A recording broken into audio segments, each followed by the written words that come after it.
Welcome to today's edition of the Rush 24/7 podcast. Buck Sexton here. Thank you very much for joining me today. Great to be with you on the EIB.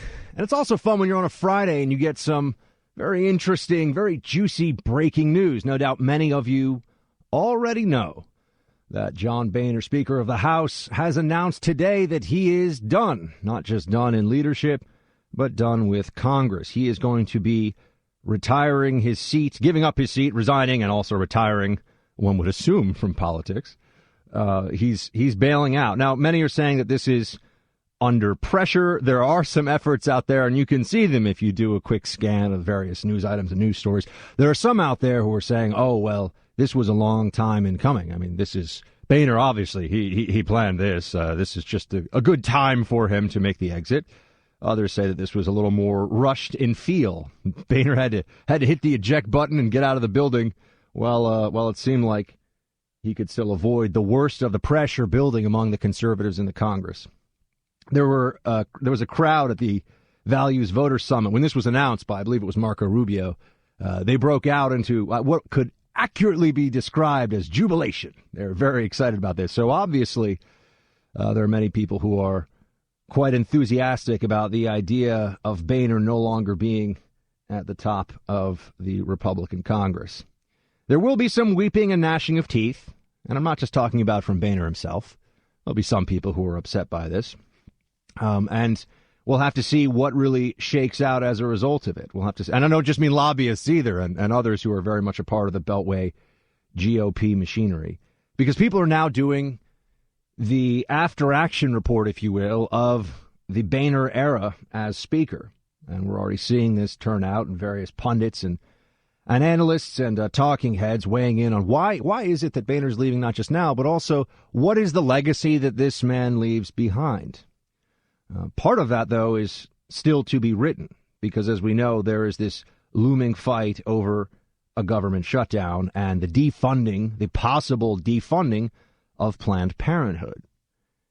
Now, if you were thinking about this to be a time for Boehner to stand on principle and all of a sudden show a bit more moxie, a little more chutzpah, decide that, hey, no longer do I have to go along to get along, so why don't I make a big exit here and at least do what I can to try to defund Planned Parenthood, which obviously gets all of this attention right now. It has been getting attention because of the deplorable, horrifying, nightmare-inducing series of videos that have been released by the group, the Center for Medical Progress. We've seen those over recent months, and that's why the conservative base, not just the conservatives in the Congress, the conservative base across the country, which is a thing, which it seems like at some point John Boehner forgot about. Or maybe he didn't forget, and that's why he was tearing up. But they want Planned Parenthood defunded. But John Boehner, it seems, has already indicated that that's not going to happen. There will be a clean funding bill. This is interesting also because there's the story out there already, you'll see this, that Boehner stepping down in part because he was so moved by the Pope. Now, this is a man who obviously is, relatively speaking, easily moved to tears and moved to a degree of emotion. But I also think there's some tragic irony here in an individual who says that he feels called to step down because of the Pope's visit and that this is an appropriate time. And then his last major act as an elected, very powerful political figure is going to be to make sure that Planned Parenthood continues to be funded by the taxpayer. That's really his last. As a Catholic, this is going to be something that you'd want going forward. He believes that this is the way to do it, that he wants to be part of his legacy. It's kind of astonishing, isn't it?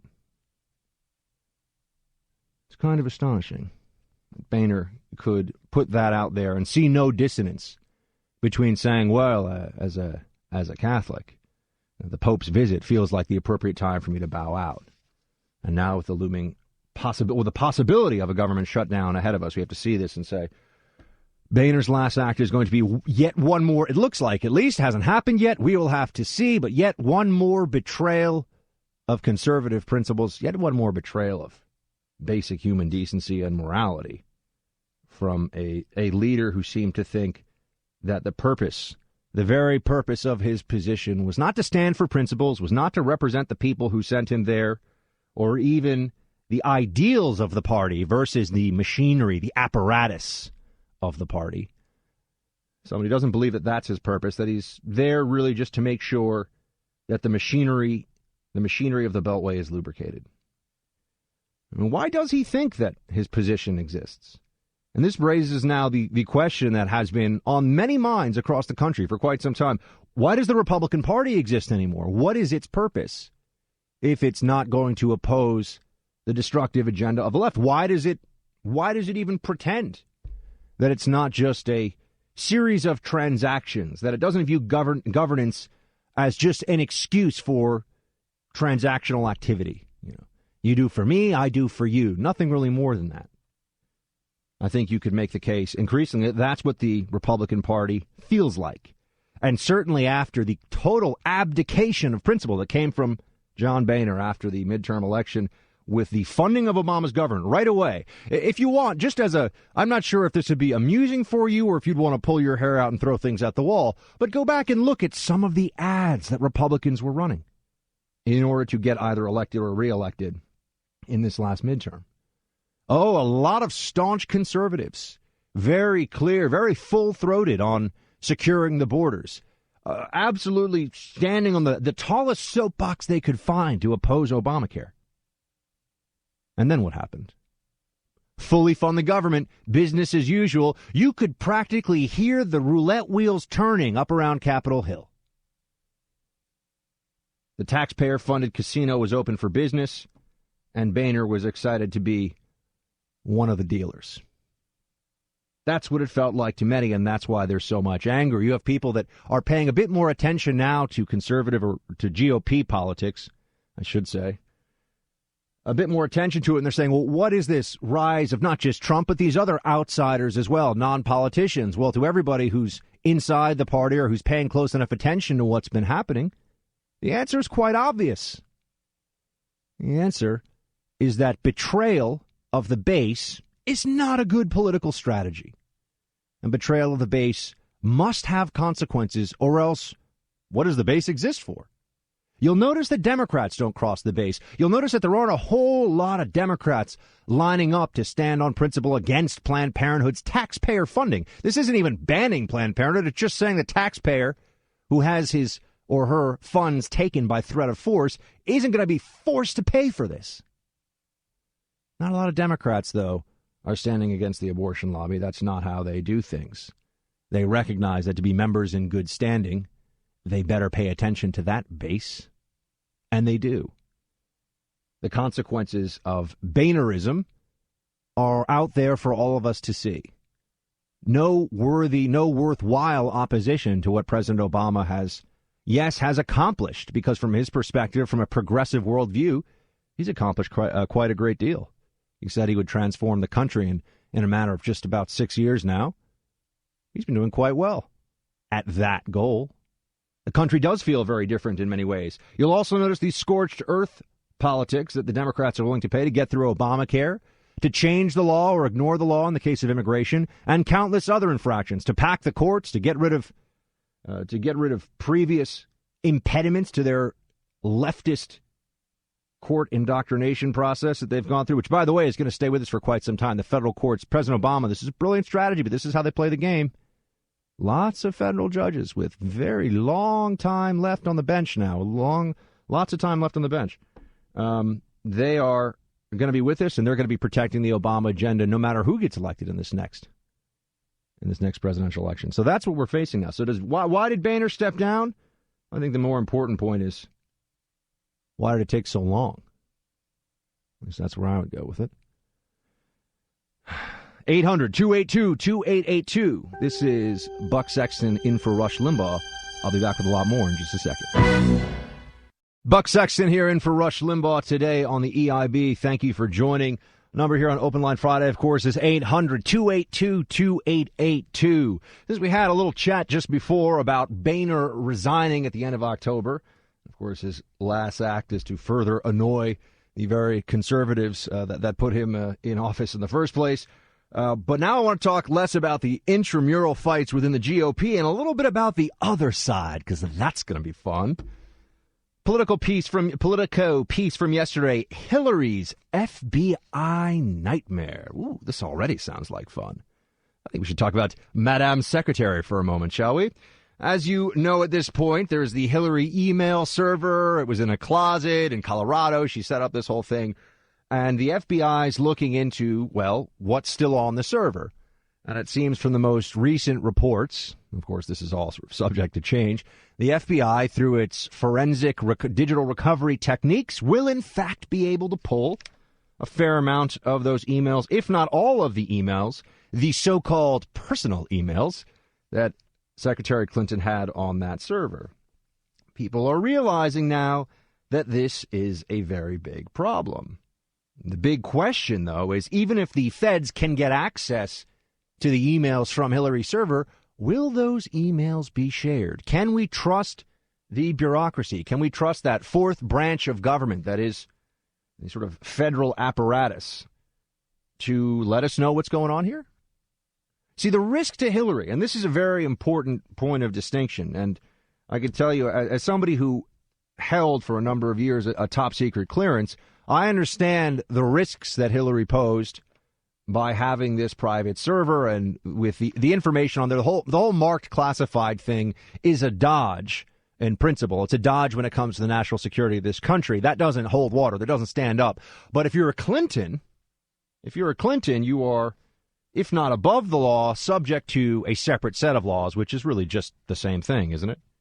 That'll be enough to keep her out of the federal prosecutorial circuit, I think. That much is clear. There's no way they're bringing charges against Hillary for classified. But this is the important point, and this is why this piece entitled Hillary's FBI Nightmare is true. Remember what the purpose of Hillary's private little homebrew server was all about. It wasn't actually to sell nuclear secrets to the Chinese. It wasn't so that she could be super lazy and endanger national security by sending around communications that should have been on classified only systems, although that clearly was happening. That wasn't the purpose, right? We're just going to what the purpose of this was for a second. And I know that there are we had the NSA head just saying yesterday that her server would have been a top priority for foreign intelligence collection. So that's a very real risk. But I'm telling you, risks in terms of how the Clintons think, not risks to our national security, because they don't care about that. That's not the problem. This is the problem for Hillary. Corruption. Not classified, corruption. You see, she wasn't trying to hide national security information. She was trying to hide embarrassing information. The purpose of the server wasn't to give her an end run on classification issues, although that, of course, was an inevitable side effect of it. It's that she was trying to hide really embarrassing Clinton cronyism, all the double dealing, all the stuff she was doing that a normal person would know right away without any special government ethics training. Oh, yes. A normal person would know was suspect at best and criminal at worst. But that was what it was meant to hide. And that's the threat to her campaign. What do the Clintons care about? Power and money. What's the threat to the power and money of the Clinton dynasty at this point in time? The revelation that could come from these emails, should the FBI share them, they will access them. That much seems to be clear based on everything we've been told in the last day or so. And if they couldn't access them, that in itself would probably be the most damning situation, because then we would know that she went to an extreme length to try to not just erase data on a server, but to overwrite it so that it was unrecoverable. I mean, that's just a step away from saying, yes, I decided to put my server in an acid bath for no reason, and then take a hatchet to it. Right, exactly. Someone who does that probably has something to hide. But the focus here has to be on what Hillary has to hide and what she really cares about. Power, the nomination, the presidency, the dynasty. And money, of course. The money that was flowing into the Clinton Foundation, the global corporation that is the Clinton Foundation's coffers.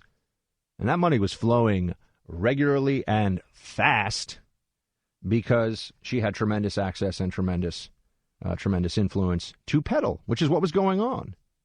But now we have to figure out if the fourth branch of government is really going to tell us what's in there. The State Department certainly doesn't want us to know. The unofficial motto, I should say, there is that presidents come and go, but the department is forever. So the State Department's not going to be particularly excited about the idea of showing us what kind of little home business was being run out of the Secretary of State's office.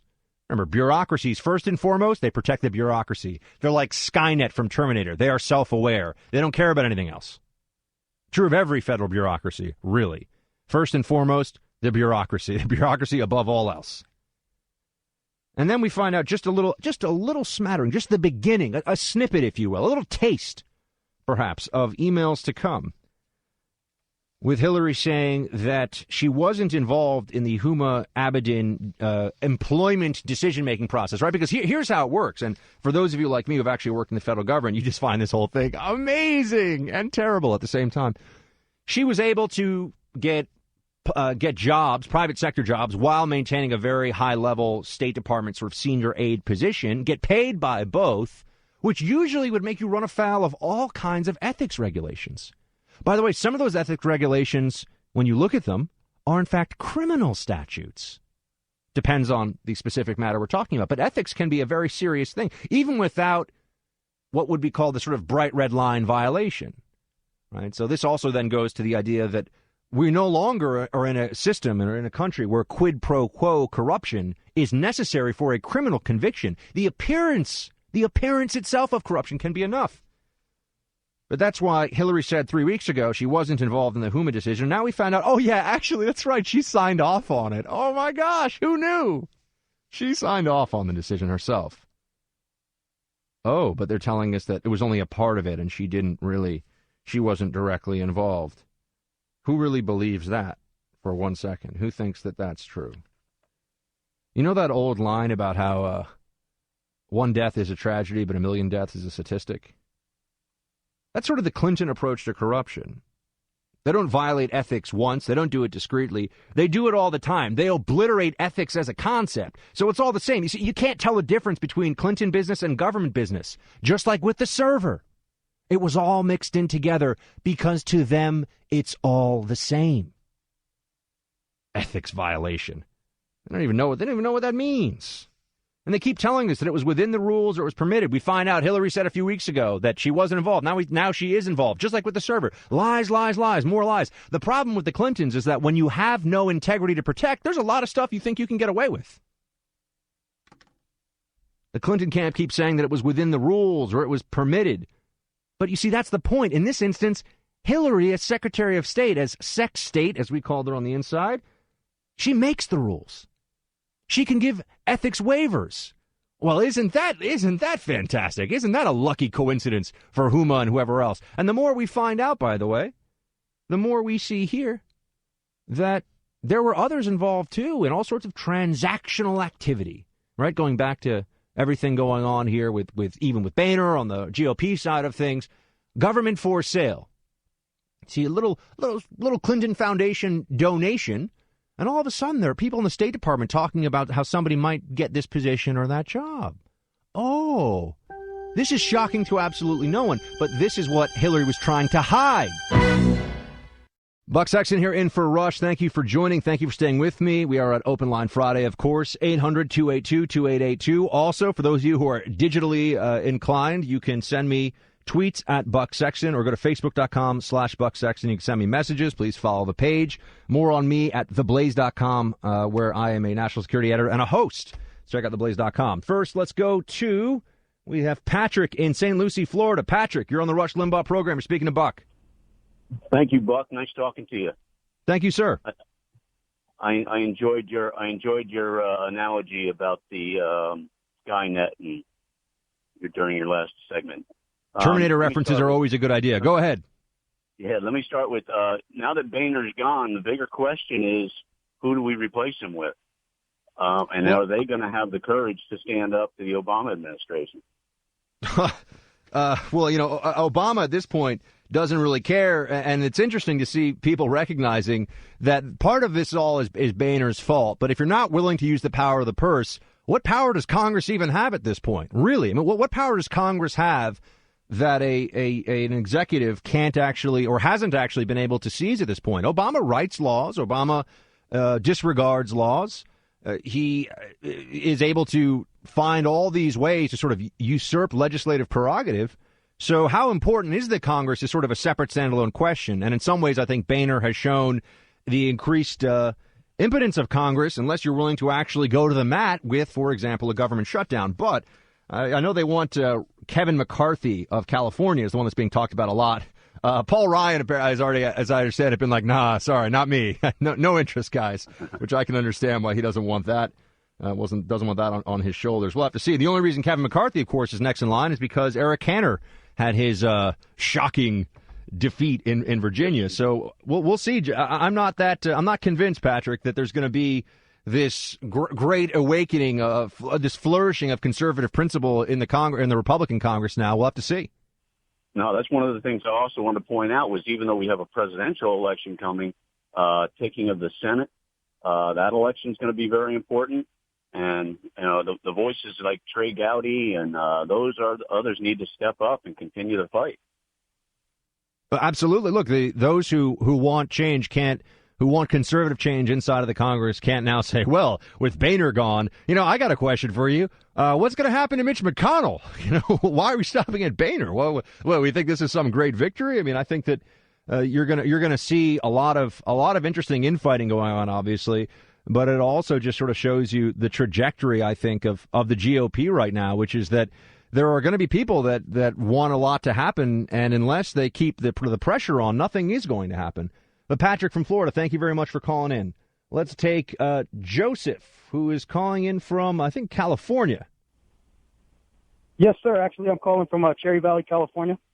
Thank you for calling in, Joseph. What's on your mind? Okay, I just wanted to, I would like to say good morning to you, first of all. It's morning out here. Thank you. I just wanted to say the House Speaker, Boehner, him leaving and making this final move, as in fully funding Planned Parenthood, is just him showing the American conservative voter, basically stabbing us in the back before he makes his way out the door. And I think that's his main reason for announcing that he's going to be resigning. Right. I mean, you see, here's what I should say I don't get. Here's what I find inexcusable is a better way to put it, Joseph. You've got a guy in Boehner who's saying that the Pope's visit, right? The Pope, who, by the way, the Catholic Church, and we'll get into this a little later on in the show, but the Catholic Church is still very adamantly opposed to abortion, for example, irrespective of what the Pope sort of waxes philosophical on when it comes to climate change. Right, and you have Boehner who's saying that the Pope sort of touched him, and the Pope has moved him, so to speak, with his visit to step aside now. And so Boehner's next move is going to be to make sure Planned Parenthood is funded. Usually Boehner could get away with the whole, I'm a tactician. I'm moving and shaking inside the Beltway. I'm doing the dance I got to do to get the best outcome we can for conservatism. Now, I know a lot of you hear that and you'd laugh, right? But that's what he would say.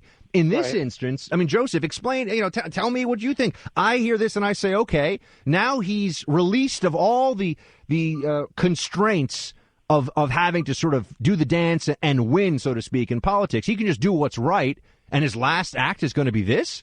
I mean, this is almost pathological. What's this guy's problem? It's him just spitting in the face of the conservative American voter. I'm a Latino conservative voter from Southern California, and, just to see him do this, especially after seeing the Pope, I believe that he's just using the Pope as an excuse for him to, say, I'm leaving because of this and that. But in all reality, his last move is to stick a dagger into the back of his face. And that right there basically tells the true story to anyone who's actually paying attention. Yeah, Joseph, I look, I don't know how you can say that you're leaving because of the Pope's visit and then you do something that would horrify the Pope, quite honestly. But Joseph from Cherry Valley, California, good to talk to you. Thank you very much for calling in. We've got Jimmy in Spring, Texas. Jimmy, you're on the Rush Limbaugh Show. You're speaking to Buck Sexton. Hello, Buck. Buck, hey. Everyone's asking the who question, as in who's going to replace Boehner, but I'd like to throw a different question. That's the why question. And I believe that in the House of Cards, Game of Thrones, large chess match being played, that this is coming from the RNC, who is saying, look, we've got revolt out there amongst the base. 3 of our top 5 candidates polling right now are all outsiders because they're upset. And so we're going to take out Boehner, and we're going to replace him. Don't know who, don't know why, don't care about that, but we're going to replace Boehner, all because of what I like to now term the FOT theory, fear of Trump. Oh, and yeah. So you think that this is a sacrificial lamb? Look, there's certainly pressure coming from all over the place, and it's not just pressure from conservatives inside of Congress. There's pressure, generally speaking, within the sort of conservative ecosystem across the country. But also, you're right. The rise of the GOP outsiders right now is a very real. It's a phenomenon that you can't you can't miss. It's just there. It's in front of your face. You look at the polls. You got Trump, Carson, Fiorina. What do they all have in common? Gee, I don't know. And I think that a sacrificial lamb idea, which I think is what you're saying here, which is that Boehner had to go to sort of take the heat off the rest of the establishment, because the establishment is a little worried right now. I think that that's true. Now, maybe they figure that in the long run, the machinery will outrun the attention span and the energizing, if you will, of the conservatives. But I don't think that necessarily that's going to be the case, and so they're having to pay close attention to this. So maybe it is the case that there was some extra pressure put on Boehner's shoulders because they realize that he's become a real manifestation of what, look, it's become a rallying cry unto itself. People say, why is Trump so popular, or why is Carson, or why is Fiorina, or you name it? And they say, well, look at Boehner and McConnell. Boehner and McConnell. People are more angry at Boehner and McConnell than they are a lot of the Democrats, because when your friends and allies betray you, that hurts even more. Hey, Buck. Yes, Jimmy. I'd also like to tell you a quick story. Several weeks ago, I had the opportunity exiting a plane, actually, in D.C., and my congressman, Texas 8, Kevin Brady, was exiting the plane as well, and I got my 30 seconds of fame with him as we plane. And I said very professionally, very respectfully, that I would, as a constituent of his, like him to support Louis Gohmert in the next speaker election. And if you could have seen the look on his face and his response, it was classic. It was, oh, I don't know about that. We need someone. Did he give you the Hillary email shrug? I don't know. Did you do one of those? Thanks for calling in, Jimmy. I'm not surprised by that at all, by the way. I'm not surprised in the least that you would have had that reaction to that suggestion. All right, 800-282-2882. This is Buck Sexton of The Blaze in for Rush. You can send me tweets at Buck Sexton or go to facebook.com/Buck Sexton. Consider that a sort of extension of the ways we can continue the conversation today. I'll be back in just a minute.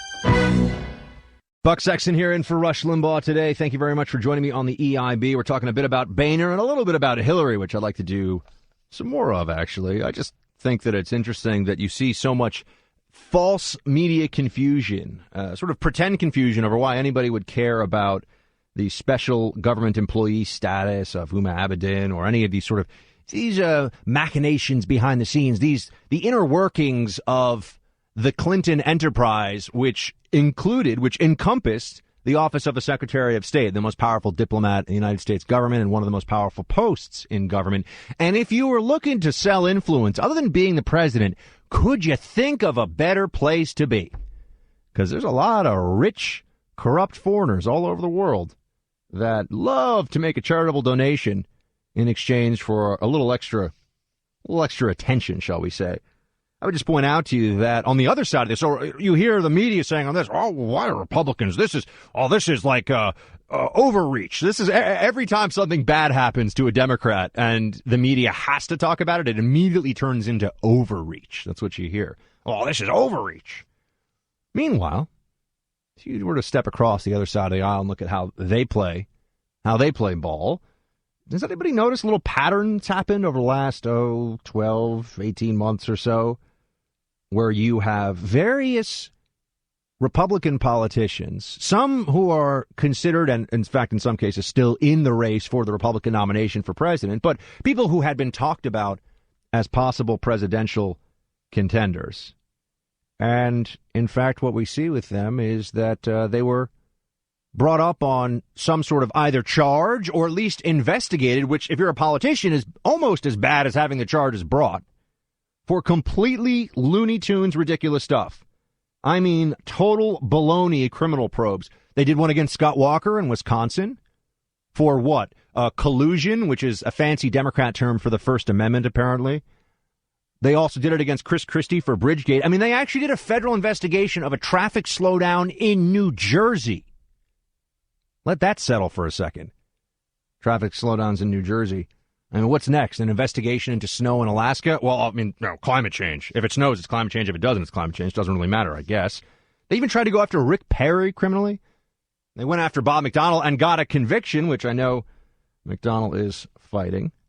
They've gone after all these Republican politicians on the flimsiest pretext. And people say, oh, look at McDonnell. Oh, really? You're right. You know, McDonnell just made a strategic error here because instead of getting gifts or whatever he got based on the indictment, he should have just said that his wife gives amazing speeches. And any businessman in the state of Virginia who wanted to get a little extra attention could just pay his wife, I don't know, $250,000 for a speech. That's a good way to make friends. But her speeches are amazing. Her speeches are so eloquent, right? Just like Bill Clinton's speeches. What are they worth, $750K?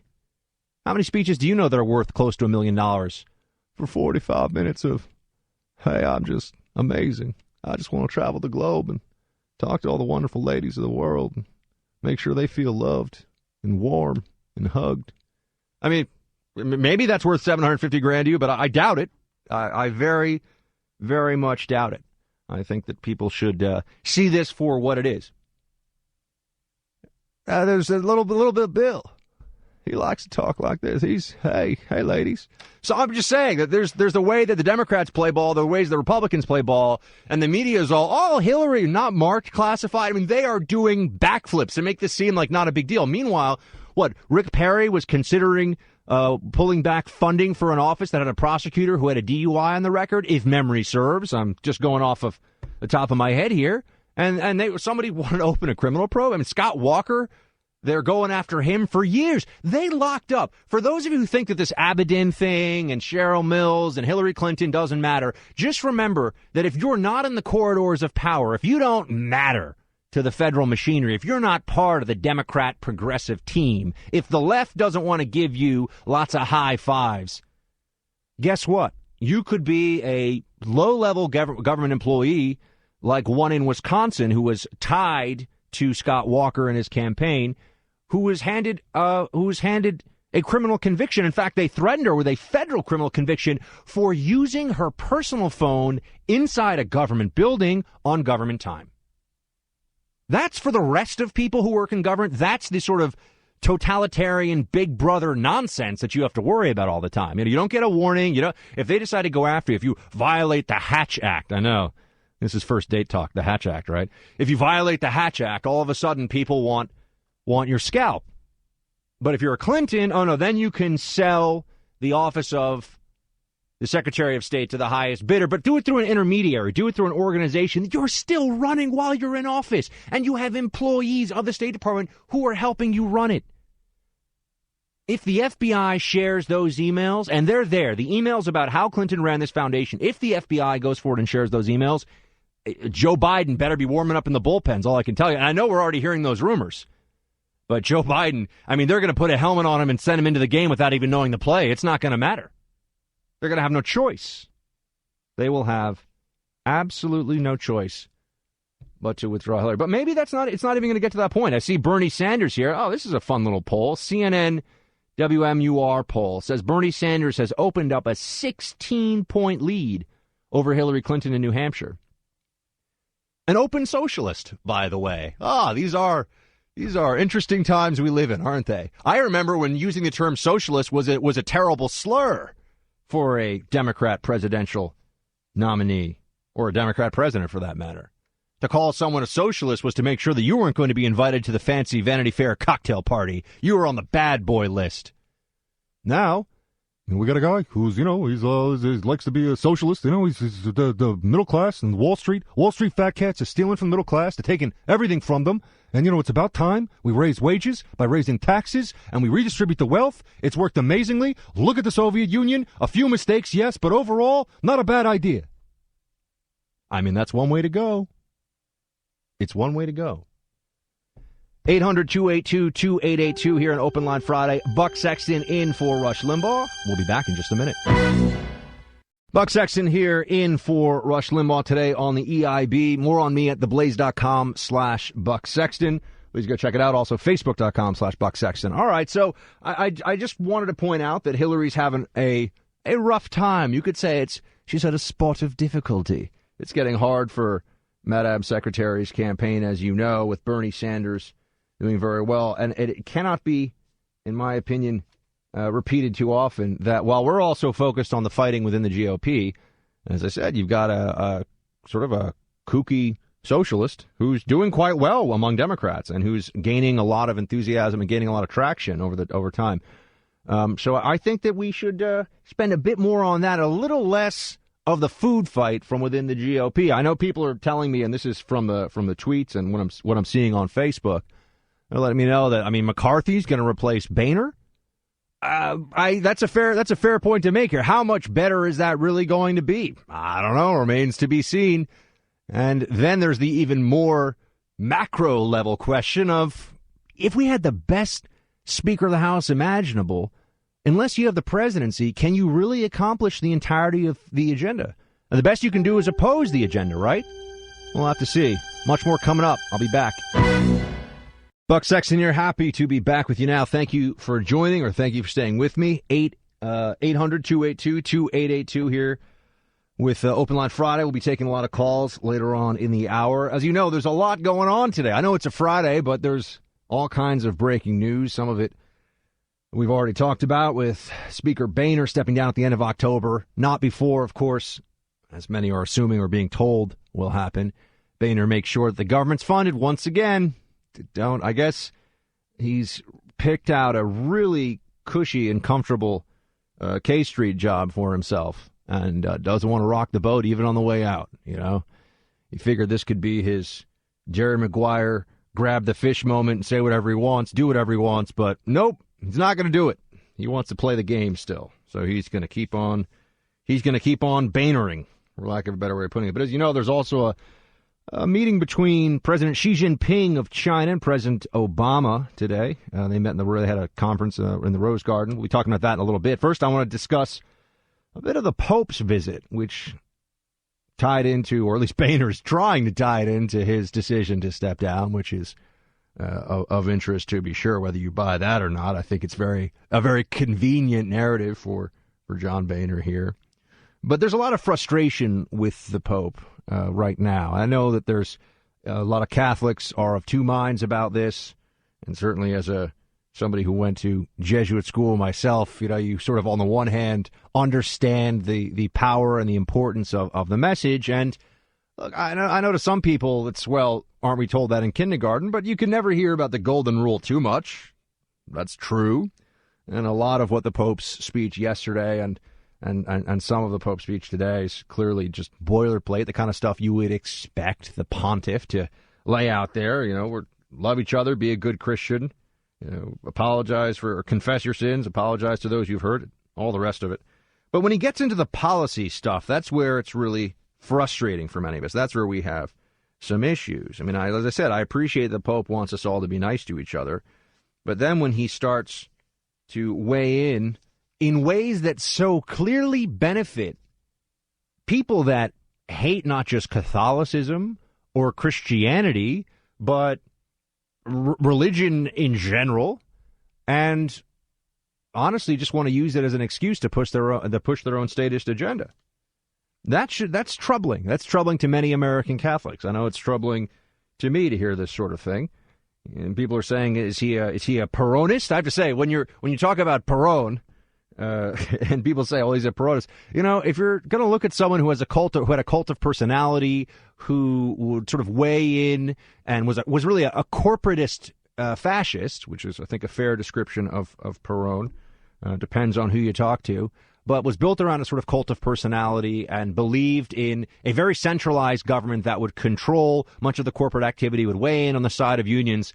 Who else does that sound like? I know somebody that sounds like a lot more than the pontiff, than the Pope Francis, that's for sure. But he's here speaking about climate change, and they're already finding ways to capitalize on this for the green propaganda purposes, such as they are. There was a TV commercial that none of you, I'm assuming, saw, because I think very few people did, by the Next Gen Climate Action, which, whatever that means. It's funded by billionaire environmental activist Tom Steyer, and it shows the sort of stuff that you can expect, right? The sort of things that we've come to know are the real the real talking points, the selling points now to a public that doesn't pay enough attention or just wants to socially signal to everybody they're the right kind of person, that they're smart. They believe in #science. Without the hashtag, it's not science. They believe in science. So those people, they see images, scary, spooky images of wildfires and floods. And that's supposed to indicate climate change, right? Because wildfires, even that are caused by, I don't know, human activity, as in somebody didn't put out their campfire, whatever it may be, or someone just decided to start a fire. Arson is actually a common cause for these kinds of fires, too.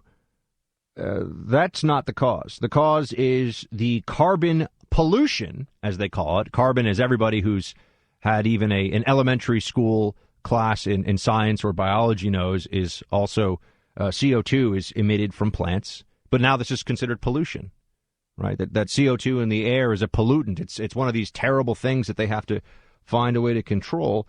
At the end of this Next Gen Climate Action advertisement, who shows up? None other than the Pope. You know, they just have the Pope pop in there. It's fascinating to me. This is a moment when the left seizes an actual religious symbol for the purposes of furthering the false religion of climate change. This is a moment when people who think they're too smart for religion, who think they are too worldly for God, and so they replace that part of their spirituality, their brain, with this sort of Mother Earth religion of climate change, right? Climate change is religion for people who think they're too smart for religion. And now they're even using a religious icon in Pope Francis to try to further that message. That's troubling to those of us who really want to believe that the Pope has a good message and want to hear it and think that there could be a lot of good done here. And with the Obama administration, which is so blatantly and aggressively opposed to people of faith who actually believe in that faith, right? Democrats get a dispensation. You could also almost a papal dispensation, if you will. They get a dispensation for pretending to believe because they know they can't win election, they can't win power. Progressives, statists, leftists of all kinds know that the people that they're sending to dictate to you, wherever you are in the country, wherever you're listening to this, the people that they're sending to D.C. to make those, to send those diktats to you, those people are allowed to pretend to care about all of this. They're allowed to try to fool people into thinking that they also believe. Or if you want to take a more charitable view of this, and this was one that was shared by none other than Joe Biden, I believe, earlier in the week, who said that he believed life begins at conception, and then doesn't want to impose that on people, though. Well, I mean, come on, it's like a choice, the same way you can make any other choice of no moral importance if you're a Democrat, I suppose. It's kind of a scary thought, really, horrifying. But they think that, well, even if I believe, I don't actually bring that with me, right? Even if I have to say, oh, yes, look, Democrats sometimes will say things like, oh, yes, I go to church a lot and I'm a believer, I'm a Christian, because they know they have to. And I think that that's something that is fair game for us to talk about, because when we see how Barack Obama governs and we see how the other Democrats view their role, Catholics like Nancy Pelosi, Catholics like John Kerry, who are not just opposed to church doctrine, but will fight to their last ounce on that hill of opposition to fundamental church principles. They will fight against traditional marriage. They will fight against life. They will fight against all these issues, and it is part of the base. They won't veer at all. And I suppose we can just expect that the Pope will only make the most oblique references to that. Oblique references to it. I see some others have finally figured out that this is an issue. You had a Twitter account of the U.S. Catholic bishops pointed out to John Kerry's Twitter account. I saw this, that the Pope reassures all of us that Catholic teachings have always treasured human life from its very beginning. And I think that that's an interesting point to make to John Kerry. It's an interesting point to make to Nancy Pelosi and to Joe Biden and to others who call themselves Catholics, but who work. It's not just that this is a little thing. They work tirelessly in opposition to church teaching, to church morality. So in what real sense can they claim to be inside the fold of the church? Now, I know this Pope is particularly inclusive, and he's sort of, all hugs and love, unless you take showers too long and aren't really down with electric cars, then you're a bad person. But these are real issues. I mean, these are things that I think the Pope needs to spend a little more time on. And we've seen some other problems. He went to Cuba, for example, and didn't meet with the political dissidents. And I know that we can assume those political dissidents, no matter what deep, dark dungeon they're in, have amazing Cuban health care. I know that that's supposed to be the case. Of course, it's not true. You would think that the Pope could speak about life and freedom a bit more forcefully and leave climate change science and immigration legislation to the political systems that actually deal with it. That would have been my advice for this Pope if I could give it to him. That would have been what I would have hoped for. But instead, he's allowed himself to be mobilized, his words to be mobilized for the purposes of the atheist statist left. And for many American Catholics looking at this, they say to themselves, where is the stinging rebuke of Catholic leadership in D.C., meaning not people who are part of the Catholic leadership of the church, but who are leaders who happen to be Catholic, who don't seem to care about that at all.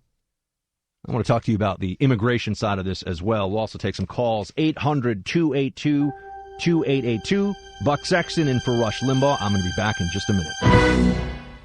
Buck Sexton here in for Rush Limbaugh. 800-282-2882. We could take some calls here in just a second. Quick note. Somebody told me that I was talking about plants and photosynthesis a second ago. Obviously, plants take in CO2 and give out oxygen. I thought I said that. Hashtag science. See?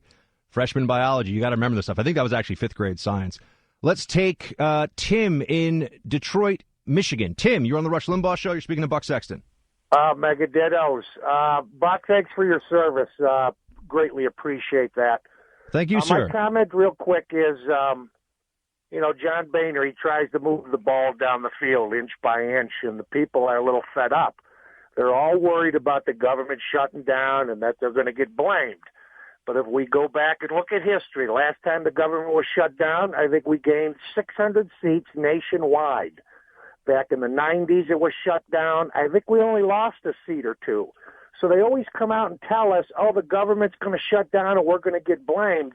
But it's just not true. The people, we want a couple of Hail Marys. Instead of inch by inch, give us some Statue of Liberty plays, a couple double reverses. Let's use the power that we have given them. That's why Trump and I believe Carly and Ben Carson are doing well. The people are just fed up with the establishment. No, look, the people are definitely fed up with the establishment. And, a big part of all of this, though, is the narrative about when people talk about who's blamed for the shutdown.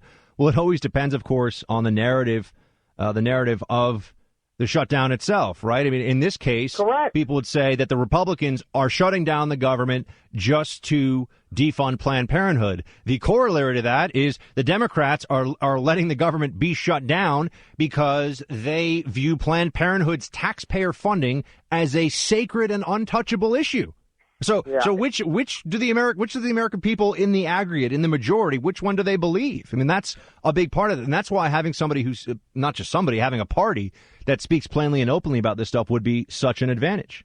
Yeah, Carly was correct when she mentioned in the debate that we should, send a bill to Obama and let him veto this bill. It is a shame what we're doing here in America. I am ashamed of what Planned Parenthood is doing. I can't believe people they're not rounding their pitchforks up and heading to Washington because this is a disgrace to this country. I just can't believe that we would not send a bill to him and have him veto this. All right, Tim, thank you very much for calling in from Detroit. Next up, we've got Dave in Heron, New Mexico. Dave, you're on the Rush Limbaugh program. You're speaking to Buck. Good morning, Buck.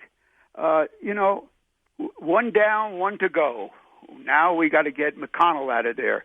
A replacement for Viner is one of his arch enemies, Congressman Pierce from New Mexico, who he took out of his chairmanship because he wouldn't go along to get along.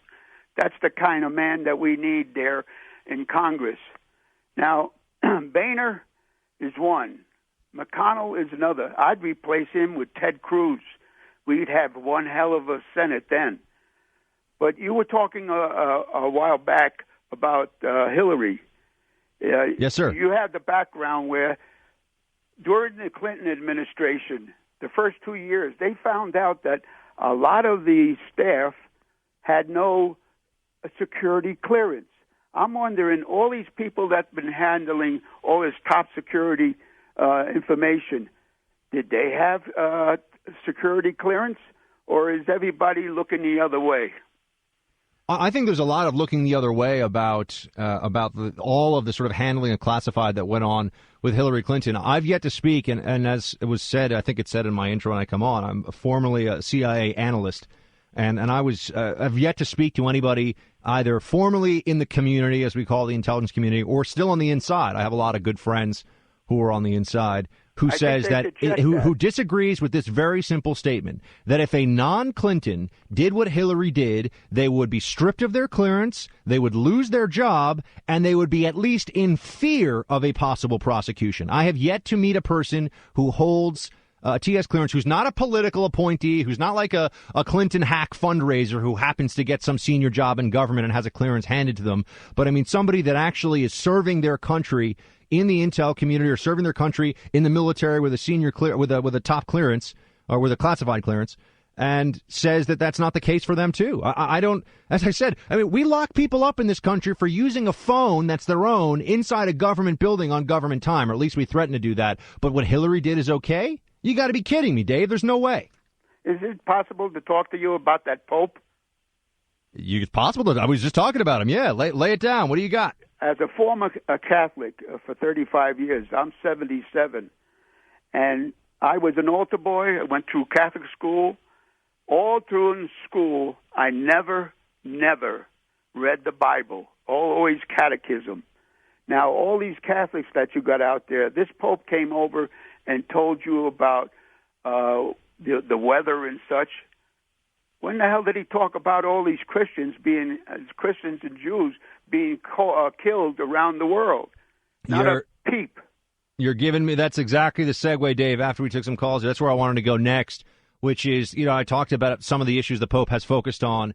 He mentions the migrant crisis and immigration, but doesn't speak to the issue of the genocide, the extermination of Christians in Iraq and Syria right now that's going on. And by the way, it's been going on for years. In fact, it's been a part of one of the bad side effects of the removal of a dictator like Saddam Hussein, or even the loss of control over some of his country that Assad has, is that both Saddam and Assad were protecting those Christian communities from jihadists. Believe it, this is just a historical fact.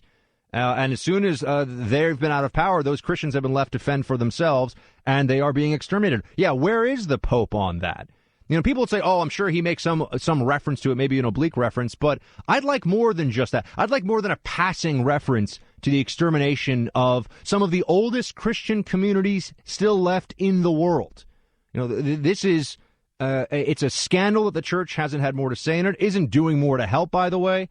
And Dave, I'm with you. I'm glad you brought that up. We'll get into that more with the sort of migrant crisis stuff in a second. Thank you for calling in. Look, it matters what the Pope spends his time and focus on. I mean, this is something that I think is a very valid point of criticism. He's got a very big, he's not speaking ex cathedra on this stuff, thank heavens, but he's got a very big pulpit, a Pope pulpit, if you will, from which to speak about these issues, and he should be using that for the most important things. And that's why the whole climate change thing just wants me. I want to pull my hair out over that. And then, of course, take a very short shower, because that's going to save the world if we just use less water. All right, 800-282-2882.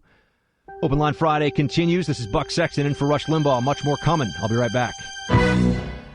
Buck Sexton here in for Rush. 800-282-2882. Open Line Friday will continue in just a second here. I wanted to say that there's some have been pointing out that it seems a bit like this Pope wants us to invite people into our house, so to speak, but his house is a very exclusive club, meaning that the Vatican has very strict regulations on who can become a citizen. You know, the Vatican's its own little state, and this has gotten some attention. I'm just like, well, why is it so? It's so hard to become a citizen of the Vatican, right? Vatican City.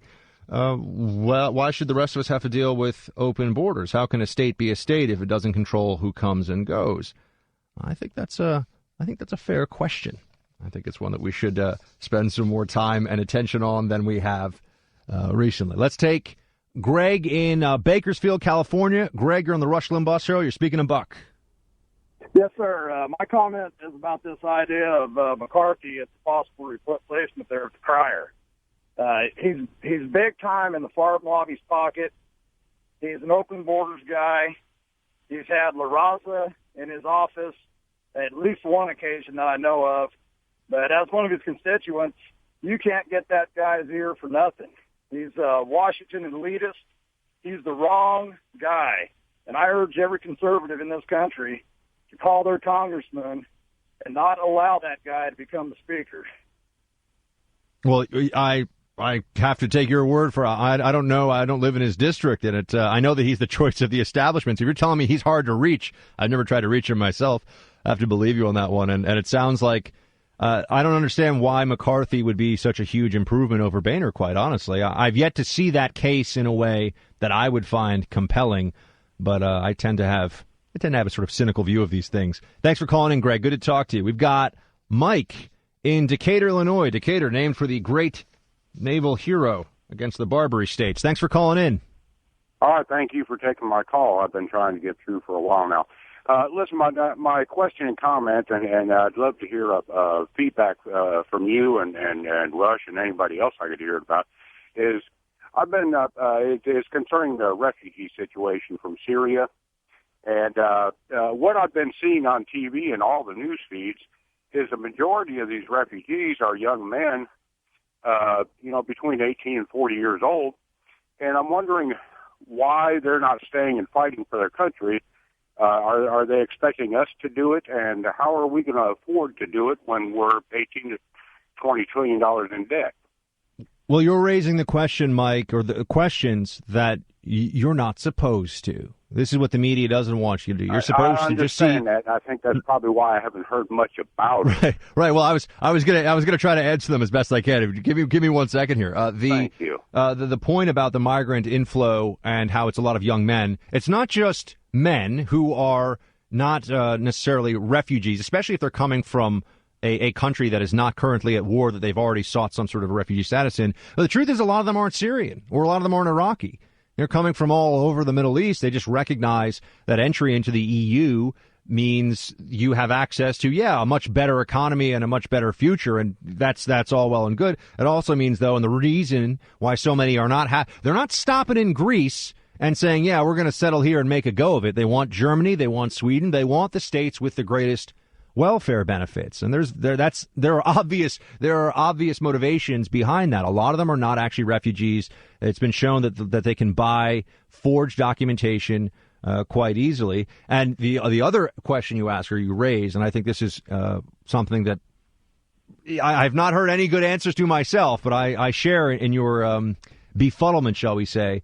How is it that the Islamic State is able to get fighters to join from all over the world, people to leave America, people to leave Canada, people to leave, you name the country, and there's a chance, if it's a big country, there's a good chance that somebody from there has actually gone to fight alongside ISIS, if there's a Muslim population that has been infiltrated with this clarion call to jihad in Syria.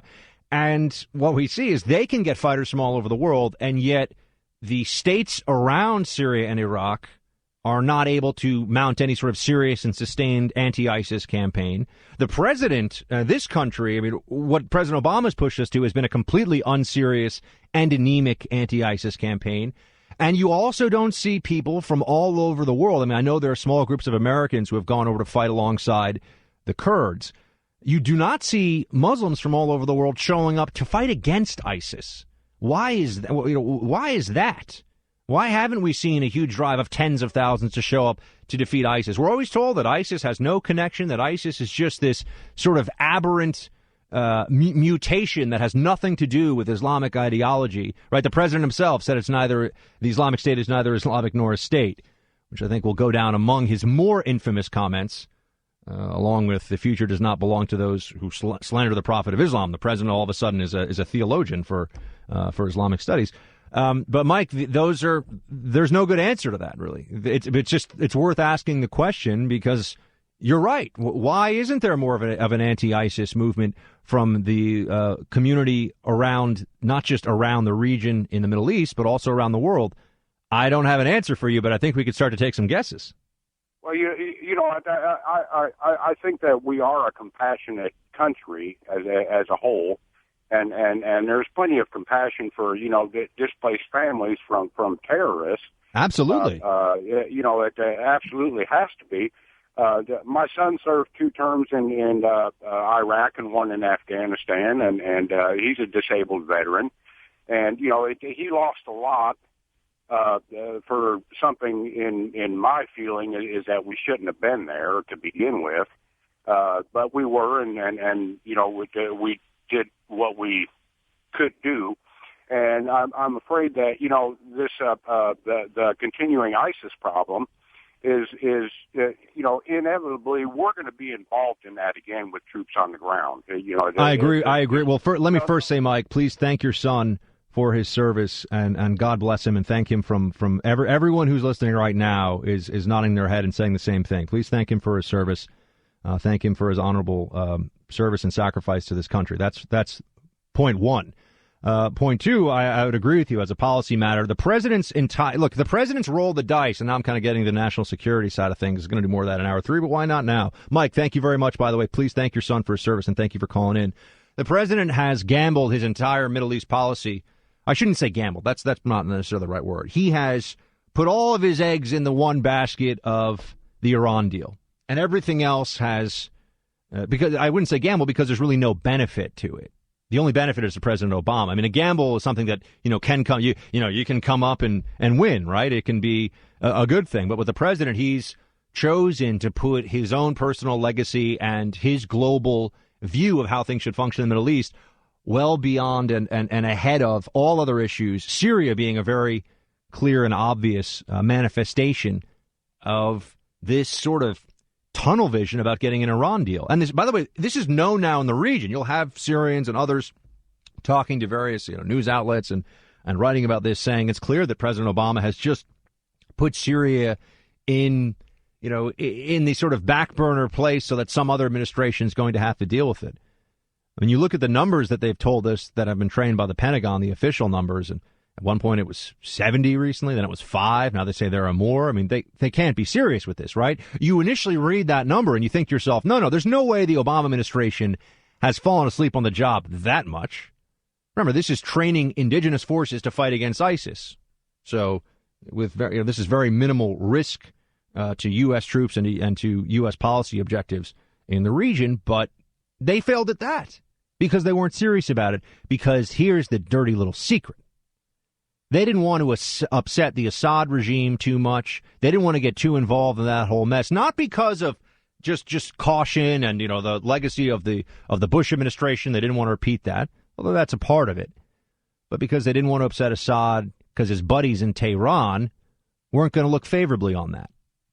Hence the red line that could be crossed with impunity about using chemical weapons. And all Assad's done now is decide, well, why use chemical weapons when you can just build these barrel bombs and other sort of low-tech IEDs from the sky that cause maximum shrapnel and damage to civilian areas, killing, wounding, maiming. That's been going on because the president's been so focused on an Iran deal. He didn't want to disrupt that, and that even extended to a willingness to play nicer than he should have, to be sure. And this is at the policy level, to be nicer than he should have to Iran's various allies, proxies, puppets, and clowns. All right, 800-282-2882. We'll do more Open Line Friday. We'll talk more about this and also China and the cyber issue. Much more show coming. This is Buck Sexton in for Rush Limbaugh. More at meettheblaze.com/Buck Sexton. I'll be right back.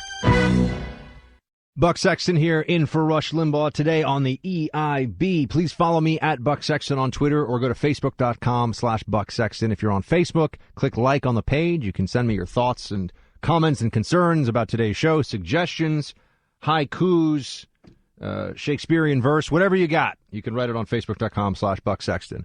I wanted to talk for a second about, we were just speaking about ISIS, and I know there's been a lot of talk about something else that sort of just got bubbling up in my mind, right, with ISIS and terrorism, and there's this discussion going on right now about Islamophobia. We've got imams calling on Dr. Ben Carson to resign because of his comments, which he since clarified and added to about what he thinks about a possible president who is Muslim. And this is adding now to the sort of media narrative that's come out in the aftermath of the young guy in Irving who built what anybody would think is a bomb, but if you think it's a bomb, you're a bad person. That's what we're now told. That there's a tremendous amount of Islamophobia going on now. We're in an Islamophobia epidemic, if you listen to the media. It's an epidemic. It's just, you should, hide yourselves. Don't go outside. Islamophobia is coming for us all. It's like some sort of a plague. This is utter and complete nonsense. I mean, look, there are a lot of real phobias in the world, right? Spiders, arachnophobia, spaces, agoraphobia, foreigners, maybe, xenophobia. So there are real phobias. Islamophobia is a nonsense term. It's not a panic disorder. This isn't a medical issue. Islamophobia is a nonsense term used to silence people who speak openly about the threats of Islamism and jihadism. That's its only real purpose. I mean, Islamophobia is intended to make people think that any critique of an ideology, of a belief system, is somehow akin to or the exact same as being a racist. That's what they want, because there are few things in our society more odious and more detrimental, more damaging for you, for your career, your personal life, everything, than being labeled a racist. They want it to have that same sort of bite, that same sort of destructive power. And you'll hear this thrown around all the time. And it gives an opportunity for leftists, progressives, and for Democrats to all sort of stand and pound their chests and feel tall and strong for a while because they stand against Islamophobia. And yet I wonder how many of them, if they had seen the so-called clock brought in that briefcase, if they had seen that, at, I don't know, the airport, if they had seen, if it was their child in school and somebody showed up with this thing, this device, that could have certainly been a whole lot, it could have been a lot less bomb-like. I think that's fair to say. But it really just brings us back to the broader point. Islamophobia is what they say when they don't want to talk about this. They don't want to have a discussion. They just want you to shut up. That's what they want. Because you fear for your reputation, you fear for your job, you fear for your future, your ability to pay the mortgage and feed your family. So they use this term, and you see how it's deployed. And you see how far the rot has actually spread as well. I mean, after the Fort Hood shooting, you had a senior U.S. general say that he was worried that diversity would be a casualty of this. We've got Americans in uniform dead on our soil, and we've got a general saying he's worried about diversity. In the aftermath of the Charlie Hebdo shootings, what do we hear? Oh, well, we're so terrible. They keep telling us that Islamophobia is this crisis, and we all need to be on guard against it because every time there's a real terrorist act that kills people, that ruins lives, they say they're on guard not for the next terrorist attack and not for a real discussion of the ideology that is the precondition for these very attacks. Okay? You don't have suicide bombers in crowded market squares without a belief that this is part of a divinely ordained jihad. Okay? You don't have it. And people say, but there was one. Let's talk about the Tamil Tigers. I'm talking about the 99%. I'm talking about reality. Belief is the precondition. They don't want us to talk about that. They want us to sort of go into a retreat mode automatically. And they always tell us to be on guard for the attacks against. You see, the thing is, the people that want to have a discussion about the ideology that inspires these attacks don't want to go out and hurt people who don't aspire to that ideology of jihadism and Islamism. We don't do that. That's not what happens.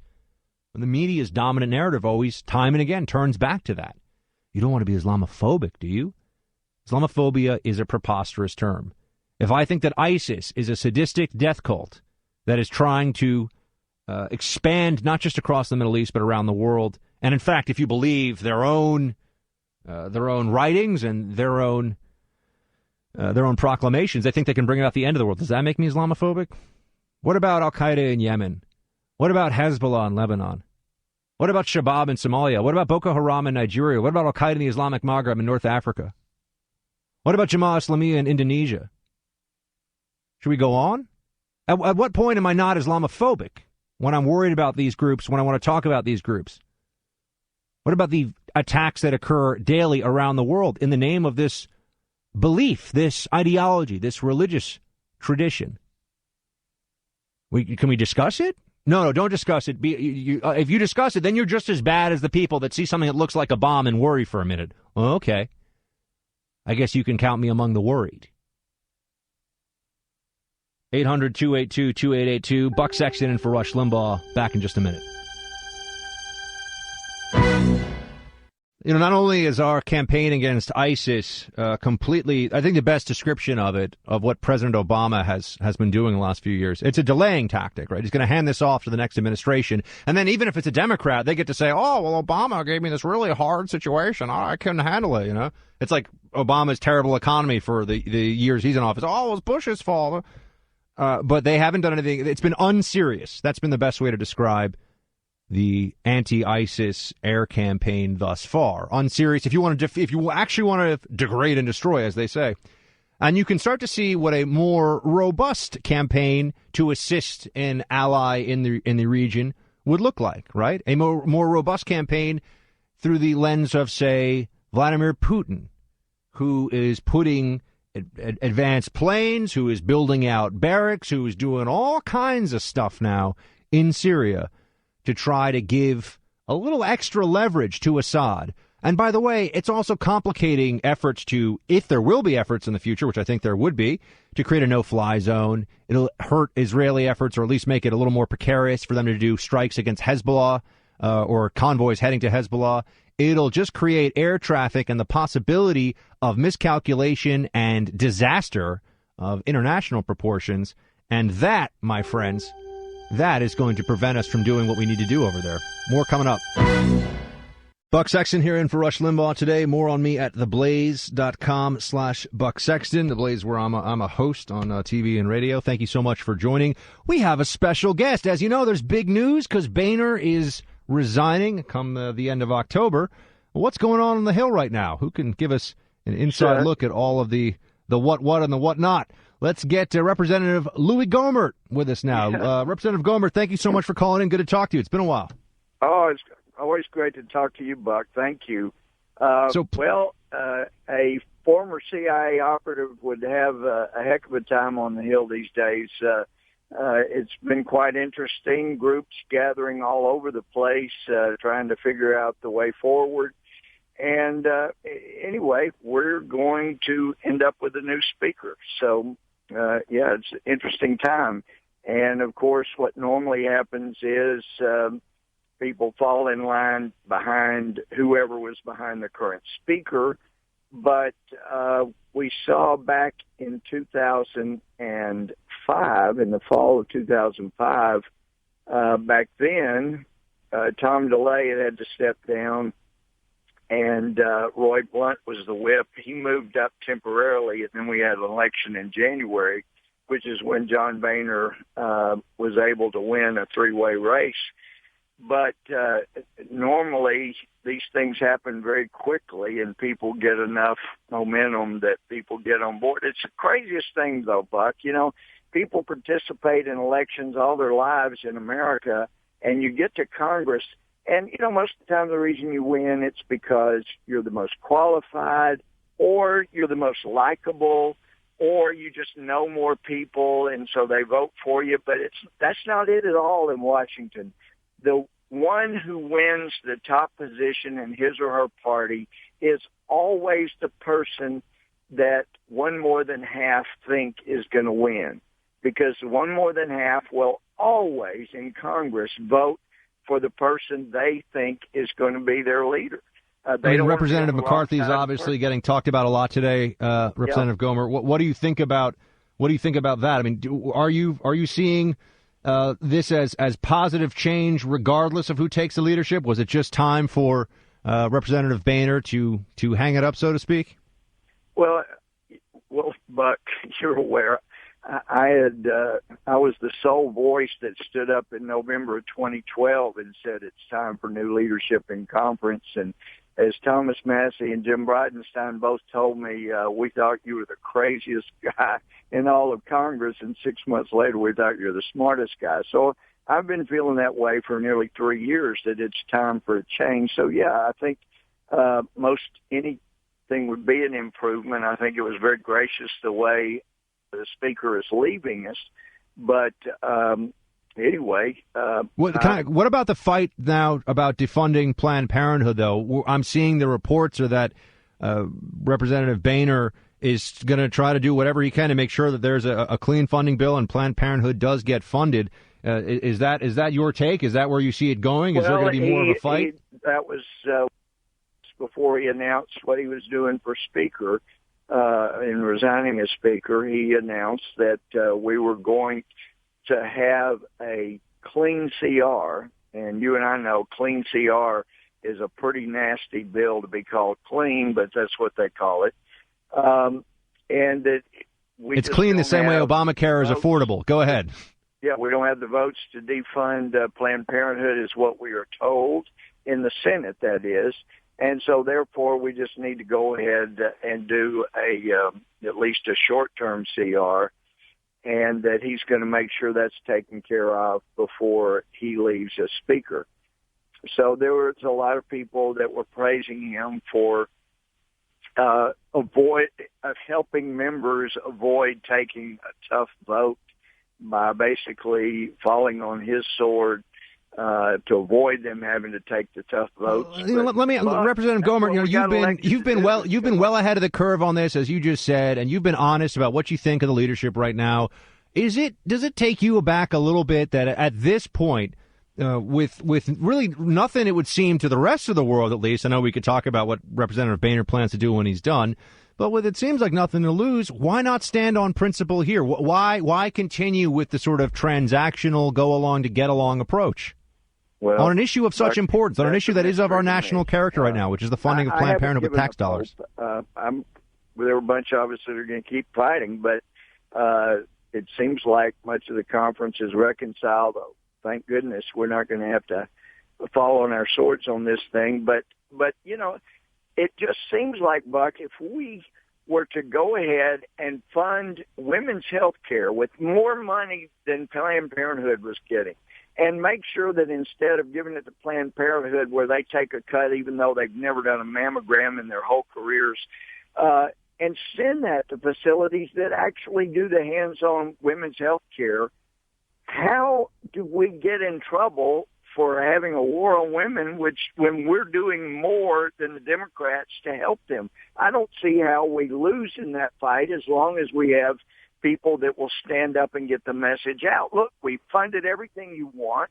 That's not easy for me to vote for, but we have just said we cannot continue to support and to be accessories to potentially criminally activity. So Representative Gomer, you would be willing to shut down the government over this issue? I would not be willing to shut it down, but it would not be us that shut it down. I would be willing to say, look, we're going to give more money to women's health care than we're getting before, and we funded everything else. Now, if the government gets shut down, it's not me, we've funded everything, just not Planned Parenthood. We funded more for women's health.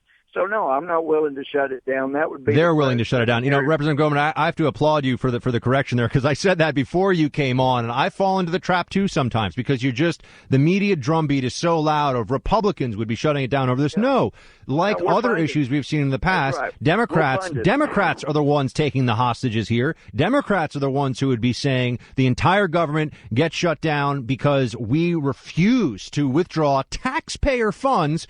For all you have to do is watch the videos from Center for Medical Progress, and your stomach will turn, and you're going to have nightmares, and you'll understand why people don't think tax dollars should go to that. So you're absolutely correct, and I thank you for making. See, that's the power of the messaging from the other side, Representative Gohmert. Sometimes it even when you're paying attention and just the words come out the wrong way. So you're willing to continue on that fight. Do you think you have enough support that at least this will be a close one? Where do you think this is going? From what the speaker said, it sounds like he may have enough Republicans vote for it and all the Democrats, and he's willing to do that going out on his last big vote. Oh, so he abandons the Hastert rule, right, which is the majority has to go. We know he doesn't believe in that. Now I guess we can come up with the Boehner rule, which is even when it costs you nothing, betray your base. Why not? If it's been good for you for years, why not? Why change pace there? Anything else, Representative Gohmert, before we go into a break? Well, the line that is just mystifying me that we keep being told is that if we persist in giving more money to women's health care than we give to Planned Parenthood and not giving any to Planned Parenthood, then we will set back the pro-life movement many, many years. And so those that are willing to go ahead and fund Planned Parenthood are really sticking up for the pro-life movement. Yeah, I would have to say, if not now, when? If there's not enough of a groundswell of outrage over what's going on at these clinics, that we would have the political momentum and the moral courage to take a stand here. I have to say, Representative Gohmert, I don't think it'll ever happen, honestly, or at least not for years to come. If not now, when? If it's not now, when would it be? When there's this kind of evidence right there in front. Now, Buck, it does require us to get the message out to what actually is going on. But that comes with the responsibility of being in government. You got to message what you're doing. Representative Gohmert, as always, good to talk to you. Thank you for your time. We appreciate it. I'll talk to you again soon. Thanks so much. All right, 800-282-2882. Go to theblaze.com/Buck Sexton for more on me, or go to facebook.com/Buck Sexton if you want to talk. I'm talking to people on Facebook throughout the show. Open Line Friday continues here on the EIB. I'll be back in just a minute. Buck Sexton here in for Rush Limbaugh today on the EIB. Open Line Friday continues on 800-282-2882. If you're a little shy and you'd rather type, you can go at Buck Sexton on Twitter, or go to facebook.com/Buck Sexton. And to download podcasts of mine, go to theblaze.com/Buck Sexton. All right, let's take theblaze.com/Buck Sexton. There we go. I need to slow that one down a little bit. Too much caffeine today. Let's take Linda in Alexandria, Virginia. Linda, you're on the Rush Limbaugh Show. Thank you. Hi, Buck. Well, thank you for your service in the military. Oh, no, I only served in the intelligence community, madam, but thank you for your kind words. I served for the CIA, never the military. Okay, well, in listening and waiting, I have just come to the conclusion. I mean, when we got the majority in the House, supposedly Republicans, in the Republican Party, it seems the Democrats are more united. Republican Party is moderates and strong conservatives. And so nothing's getting done because of that. And that's why it's not just John Boehner, although evidently he's a moderate. I'm from the state of Ohio originally, but I've never known John Boehner or voted for him. But,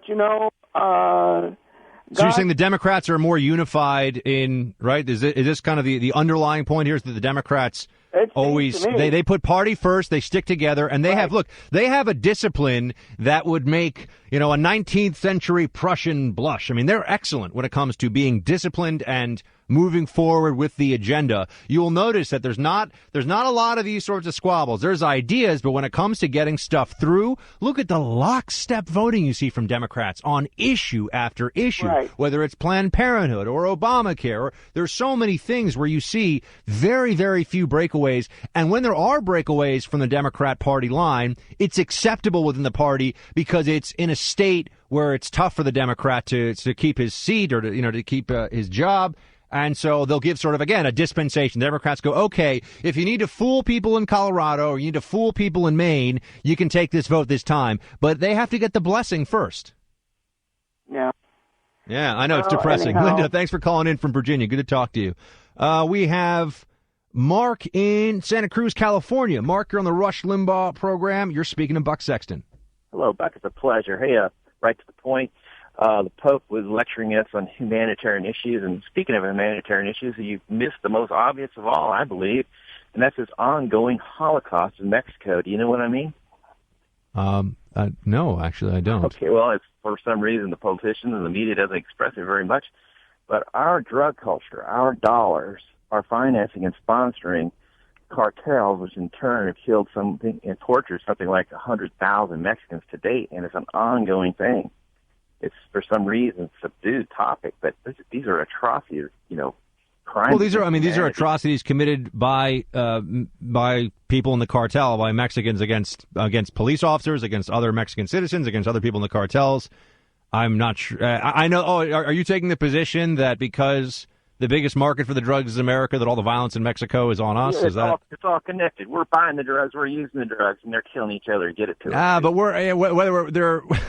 whether we're buying the drugs or not, no one in this country is forcing cartel sicarios, cartel assassins to cut off people's heads and do. I mean, this is the violence in Mexico, and this is another topic that would require, I think, a more in-depth discussion than perhaps we have quite the time for now. But the violence in Mexico is a result of a lot of problems inside of that country, and I don't think that it's fair to look. You can always try to blame America for everything anywhere, right? Either we're not doing enough to stop it, or we created it, or we inherited the mantle of the British Empire, or whatever. Post-colonialism depends on how you want to take it. But the fact of the matter is that the violence in Mexico is that country's problem and comes from within that country. It's our problem too. Don't get me wrong. I know it comes across the border and we have cartels here, but if you're looking for the cause of it, I would put the cause across the border. I mean, there doesn't need to be the vast violence. If Mexico's government and if its police forces and if the federalists and everything didn't have such a legacy of corruption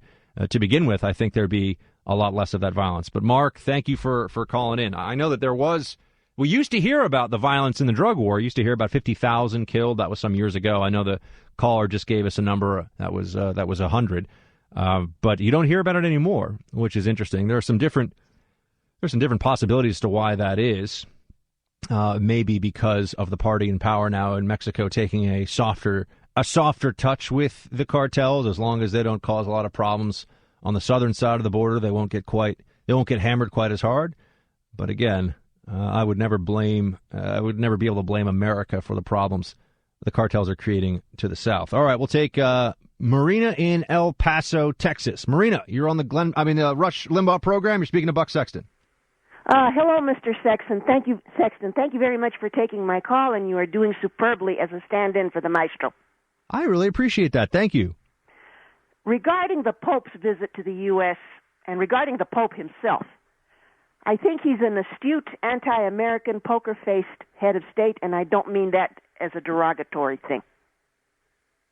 Continue. You're talking about the Pope. You say he's astute. Why? Well, regarding the reestablishment of diplomatic relations with Cuba, the Catholic Church is opening 3 convents, 1 school, and 1 seminary in Cuba, which were closed by the Castro brothers. And the way I think the Pope sees it is, if there's good diplomatic relations between the U.S. and Cuba, the Catholic Church will work a little bit more unfettered in Cuba. Now, mind you, not without complete freedom, but the Pope thinks, But in spite of his anti-Americanism, I think the Pope thinks that his people will be better protected in Cuba with normal diplomatic relations. Marina, it just seems to me, though, that this island thugocracy with the Castro regime oppressing people and not allowing freedom of association and free political expression and free speech and all the rest of it, somehow they never have to concede anything. And you have now in the Obama administration, and of course, look, I can understand why the Pope extends a hand in friendship to basically anybody, although I wish he would also have sort of a stern few words to say after that. But this administration clearly has decided to, once again, I don't see how you could see it other than a capitulation. I mean, we've had now decades of a policy meant to bring the Cuban regime, I should say, bring the Cuban people freedom and bring the Cuban regime to at least make some concessions. No concessions have been made, and yet they're getting what they want. Exactly. So it starts to feel a little bit like the Iran deal, which is, well, if we give them enough and we're nice enough to them, maybe they'll get better and things will go okay. That tends not to work very well with the dictators. That tends to be a dangerous game. No matter what stripe they are. Yeah, no matter where they're from. Thank you for calling in, Marina. I appreciate your kind words. All right, we have time. No, we actually... No, we only got a minute, so I'm going to have to just tell you more of what I think. I wanted to talk to you about the cyber summit that happened with President Obama. It wasn't just cyber. It's one of the main issues they're talking about. You have the Chinese Premier Xi Jinping and President Obama today. They were in the Rose Garden having a bit of a chat. There's some news items that attach to that as well as to recent cyber breaches that I think are worthy of some more attention than they've gotten, because that's an ongoing dispute, an ongoing problem that we don't really see and feel, and you don't hear enough about it, but it is very, very real. And there's a historical precedent for what's going on now with the theft of our technology, our military secrets, our commercial proprietary information. There's a historical precedent that's very troubling, and I think gives you a view into what's coming in the future. I'll get into that in just a minute. Indeed, the buck is back. Thank you very much for staying with me. 800-282-2882. Also, go to theblaze.com/Buck Sexton for more on me, and you can download my stuff there. I want to talk to you about a meeting that's overshadowed by the Boehner resignation, of course. I know. Dry your tears, my friends. By the Boehner resignation, and also, of course, by the visit of the Pope, and that is the Chinese premier getting together with President Obama, President Xi Jinping. And Obama has announced that they have reached, and this is a quote, a common understanding. You could say perhaps they've reached common sense cyber espionage reform, because they agree that they will not conduct economic espionage in cyberspace. I suppose that also leaves open non-economic espionage in cyberspace, which they're just going to let that one stay out there. But this just goes, yeah, I mean, he doesn't want to take all the fun away, right? He leaves some options on the table.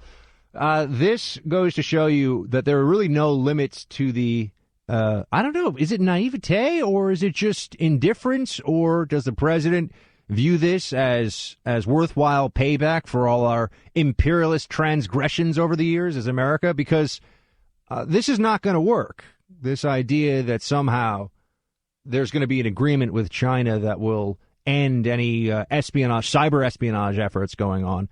When you look, by the way, at I mentioned before, as sort of a historical comparison, people say, well, how did the Soviet Union, they had a big government-funded science program, but how were they able to sort of reach, and this is a place where, the glass factories couldn't make glass. So why were they able to have, at different points, weapon systems that mimicked our own? Where did they get? Oh, that's right. There was a massive and sustained, decades-long campaign of economic, military, and diplomatic espionage against the United States by the Soviet Union. It's a book that I think is out of print, but you can probably still get it if you can go online and look for it. I'm sure you can find copies. The Matrokin Archive, or the KGB archivist, buried the KGB archives. We have access to it. We can see what the KGB was up to. And when you read through this thing, if you're not somebody who's studied this period and not studied it from the sort of leftist, communism was a great system. It just had a few kinks they failed to work out, but we should try it again, which you get from a lot of places, by the way, a lot of places of higher learning, a lot of campuses and universities. If you really know the history, then you'll see that the Soviet Union was able to steal vast troves of very sensitive information from us through penetrations, through agents that they had deployed, through all the sorts of means, all the trickery that the KGB and the NKVD and all the different apparatuses of Soviet intelligence were able to get from us. A GRU. I mean, they change over time. They have all these different acronyms, and depending on when you're the period you're talking about here. But this was an essential part of their ability to at least project force and to have some near military parity with us at different points in time, right? I mean, I know it depends on which decade and which year, but some of their most advanced weapon systems were stolen from us. So this has something that's already happened, and I don't think enough people are aware of how vast that effort was and how fruitful it was for the Soviets, right? We know about the nuclear espionage, but there was a lot more than just that. And they didn't have, the thing is, of course, not everything was sort of all interconnected. In a cyber-dependent world, now you don't even have to risk putting some guy, having some penetration, a human plant, a double agent, or somebody who's a turncoat, a spy. You don't have to have them in the Pentagon or in Langley or in the State Department. You can just do this from the privacy of your own home. If you're some foreign government-backed hacker group. See, this is also part of the complexity here. Well, if a hacking occurs, if it's from foreign soil, is it do we blame the host government? Well, of course, that starts to get very difficult, doesn't it? Do we have a moment where we say, well, clearly you're not doing enough here. We're going to hold you responsible. Remember, there is a doctrine out there now that acts of cyber warfare can be responded to as actual warfare, meaning with conventional means. So the possibility of this becoming an issue that doesn't just turn into data going over different wires and different systems and satellites and all the rest of it, but actually missiles, bombs, and guns is very real, and people are taking it seriously who look at the issue. But that Obama is telling us that, well, they've reached an agreement with the Chinese premier that they're just not going to do this anymore. I mean, come on. If you even put aside everything else we know about this, we know about how Obama has, in real terms and metaphorically speaking, bowed to dictators around the world. If you put all that aside for a second and just look at the climate change conference, we're back to climate change again. The climate change conference that's going to be taking place, what is it, in Paris at the end of the year? Yeah, in Paris in December. And the president really, really wants, because you can't have a serious, quote unquote, serious climate change agenda conference if the Chinese, the largest polluter in the world, don't sign on in some capacity. So just as everything else was put aside, for example, in the Middle East, because President Obama wanted to get that Iran deal signed, because, Obama legacy, we see now with China, this meeting, they're talking about getting rid of cyber espionage. But really, at the end of the day, what's President Obama's most important point? Most important point here? That there's going to be cooperation with China on climate change issues. Everything else is secondary to that. Doesn't matter.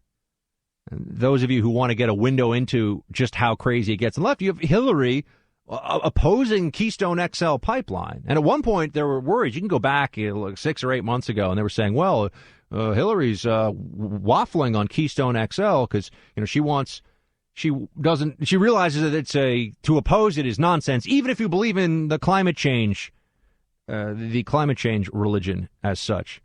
It's going to come out of the ground one way or another. It's just a question of where the pipeline goes. But Hillary wants those big money donations from environmentalists, so she comes out against Keystone because, one, it allows her to come from Bernie's left, so to speak, which is pretty astonishing that that's even theoretically possible, or at least she's trying to do that. And the other side of this, though, is it just shows you that this is an issue of mobilization for a very important part of the base, right? For the big check-writing donor base of the Democratic Party. So, and it's a legacy issue, too, because I think Obama actually does believe it. I think when he goes to the Coast Guard Academy and gives a speech and says to those who are serving their country, who are trying to keep the coasts safe, to try to do the things the Coast Guard does, that the biggest threat they face is climate change, that's so crazy as to be beyond political. The climate change is one of the places where you'll see the Democrats do things that don't immediately benefit them in the sense of with the voters, right? They will actually do things that are politically damaging because they believe it and because there are some very, very rich people that write very fat checks to those who will go along with this nonsense. But even when it comes to an issue like cyber espionage, which is allowing for other countries too, people talk about China and its role in this a lot, but it's not the only one. There are others who are certainly trying to do this, and we don't really even know how effective it is because the government, of course, doesn't want to, foreign governments that get access to our stuff, well, they know about it, but we're not necessarily allowed to know about it because, we can't know that the government's doing a really poor job of protecting our secrets. I mean, you will see things like this item from this week in Reuters that 5.6 million fingerprints were stolen in the U.S. personnel data hack. So not only do they have the personnel files on government employees now, but they also have fingerprints too. Oh, gee, I wonder what they could do with that. Do any of my counterintelligence experts out there, any of my friends from the counterintelligence side of the IC, the intelligence community, want to just weigh in on that one? Because let me tell you, if you could get a huge roster of all the government employees from some country that you view as at least in opposition to, if not an enemy of your own state, that's a pretty big win.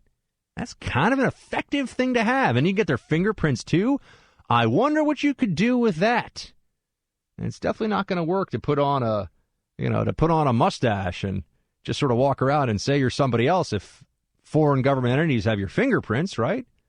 And people say, oh, well, who knows what these hackers are going to do or where the hacker comes from. Well, if the hackers know what they have is valuable, you know what they can do? No matter where they are in the world, they could always sell it to a foreign government, right? It could be very, very valuable. Be an intelligence scavenger. You sort of pick off what you can, you sell it to the highest bidder, right? I know it sounds like some sort of James Bond villain conspiracy, but it's a pretty straightforward proposition.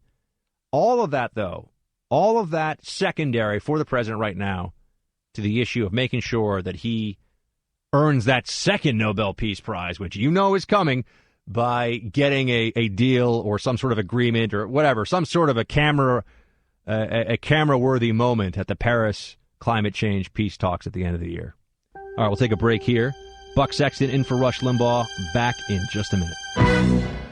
Buck Sexton here in for Rush Limbaugh. 800-282-2882. Also go to facebook.com/Buck Sexton.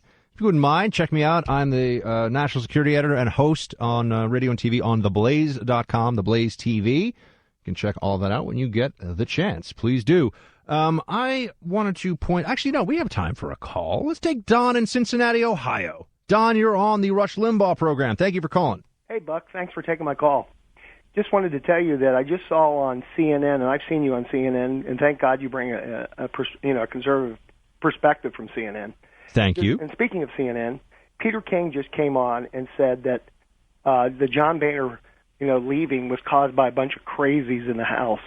And I kind of take offense to that because I guess us crazies voted some of these people in. So I just wanted to get your take on that.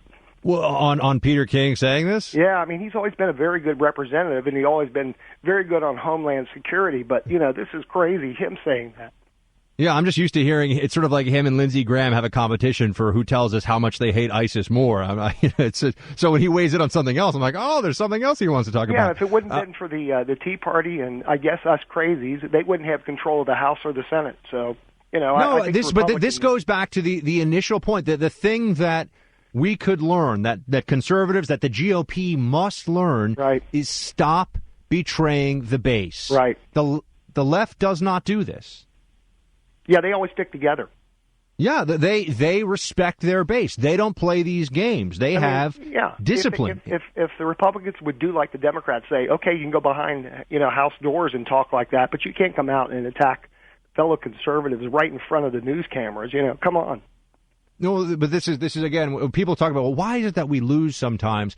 When you look at the inability of Republicans, of the GOP, to understand where the people that they rely on for the very positions they have, where they stand on these issues, and to respect them on those issues. Right? It's one thing to know, it's another thing to care. Maybe they know, but they don't care. I think some of them, by the way, don't even really know. They're so out of touch with it. They're so sort of enmeshed. They're so intertwined in that Beltway machinery. But yeah, Peter King is, look, to put it simply, I think he's just wrong on this issue. I think that John Boehner, it was time for him to go. Clearly, Boehner kind of agrees. And hopefully we'll have some conservative leadership taking the reins that's actually going to do. I'm not going to hold my breath on that, though. I mean, I'm not going to join in sort of the naivete that often defines the Obama administration. So I don't think that's going to happen. Thank you for calling in, though, Don. Good to talk to you. And do we have time for one more, or should I go? I think we have time for one. Yeah, we have time for one more. Let's do it, shall we?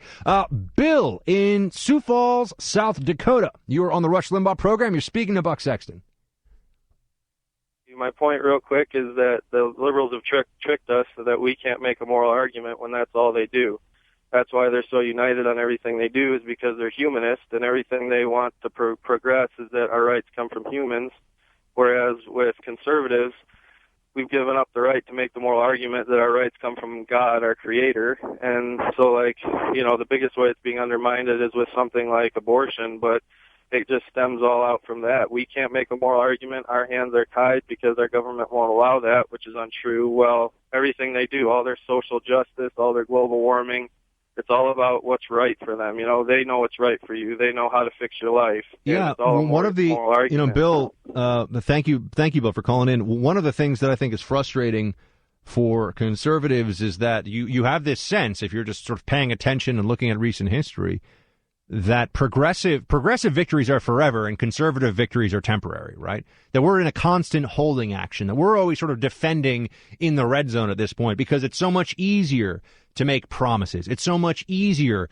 to spend other people's money via taxation or via the other mechanisms of government redistribution, right? It's just easy to do those things. It's easy to make promises that you don't have to keep, that other people will, that future generations will. And so even if there's a sort of holding action, even if you had conservatives holding the line on these issues, which I think would be being far too charitable to them, overall, talking about the Congress, even if there was a united conservative front in the Congress right now, you could expect that it would be temporary based on what we've seen in the past. Where's the enduring conservative victory via government action? I mean, you could say inaction, but then you're definitely setting yourself up to be disappointed because that's always temporary. Where's the enduring conservative victory in recent years? In the last 10 years, the last 20? You tell me. We don't see it. Progressives have a lot that they're celebrating. The fundamental transformation of this country is in full swing, and that's part of why people are so upset with the lousy leadership coming in the Congress and other places, people who are supposed to be willing to fight, not find the quickest way to grease the most palms and make everybody who has access and cash to throw around happy. That's not what the GOP is supposed to stand for, and that's why people are finally saying enough. All right, I'll go to a break here. Buck Sexton, be back in just a second. Buck Sexton here, closing it out in for Rush Limbaugh on the EIB today. Quick poll, 72% of Americans, according to Bloomberg, say that the country is not as great as it once was. This is a point that I think the rest of the GOP candidates, other than one, should understand, that when you talk about America being great, and you all should be talking about it, don't make it sound like you're saying great like, yeah, honey, the meatloaf was great, or you're in a pageant or something. Speak about what that actually means. Say why that's important. You say why you think that. Talk about how it means actually being proud, how it means winning, how it means achieving, how it means our allies and friends know they're on the good guy team and everybody else knows they should be worried. That's what great should mean for the rest of the GOP candidates out there. All right. So I just wanted to get that out. Also, please go to Facebook.com/Buck Sexton and follow me on Twitter @Buck Sexton. I'll be on theblaze.com/radio all week. Coming up, thank you as always to Rush and his team. It's been great, everybody.